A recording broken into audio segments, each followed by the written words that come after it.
افکار و اراده ملت ایران رو هنوز درست نتوانستن بفهمن. این رو ما باید به اینها بفهمونیم.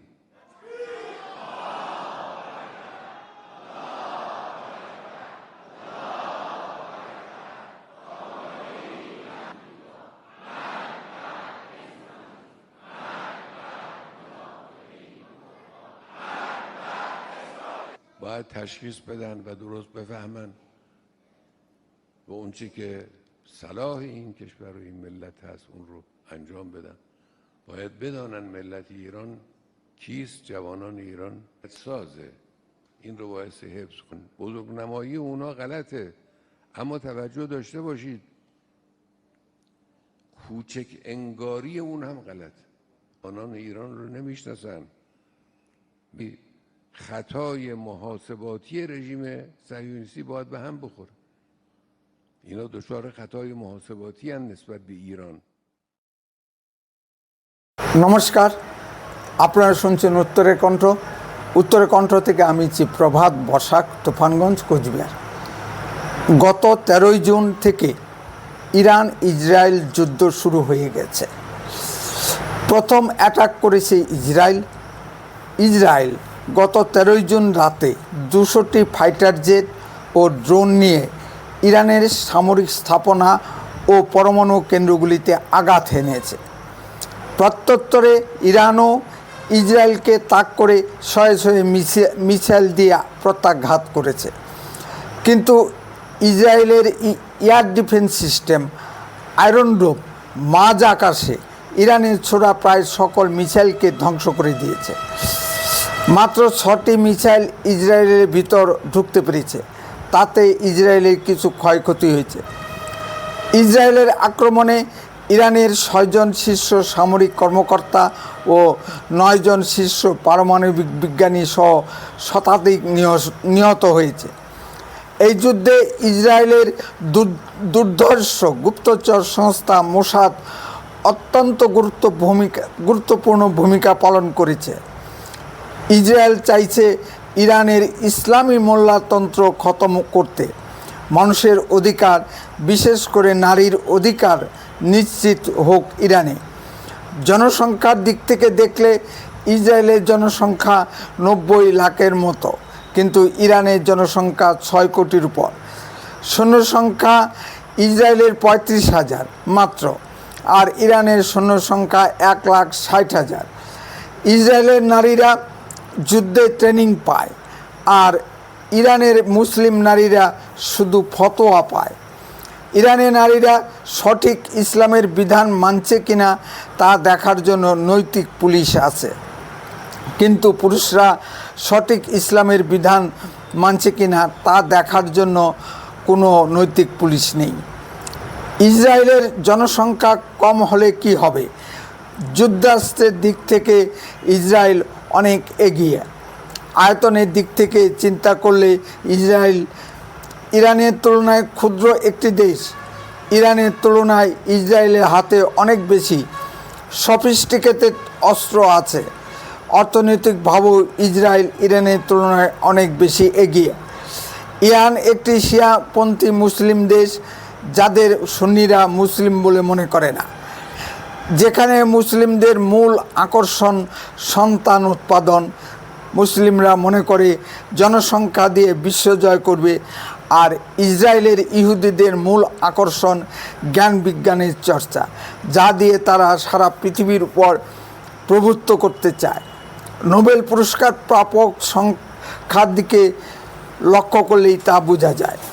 আজ ইসরায়েল ইরানের তেল উৎপাদন ক্ষেত্রের উপর আঘাত হেনেছে এবং সেটাকে ধ্বংস করে দিয়েছে।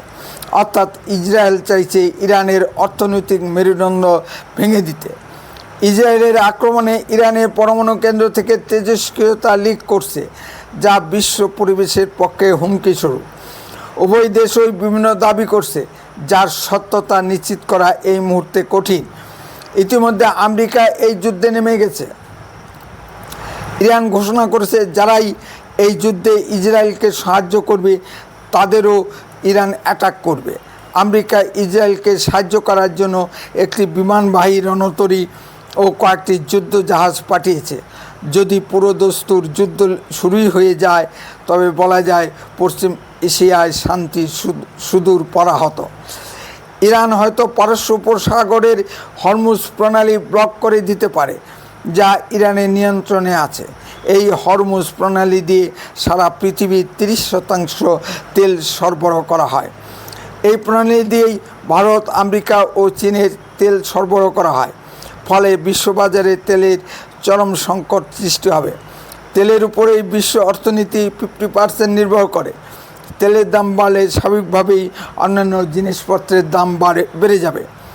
পৃথিবীর বিভিন্ন দেশে অর্থনৈতিক সংকট ঘনীভূত হবে।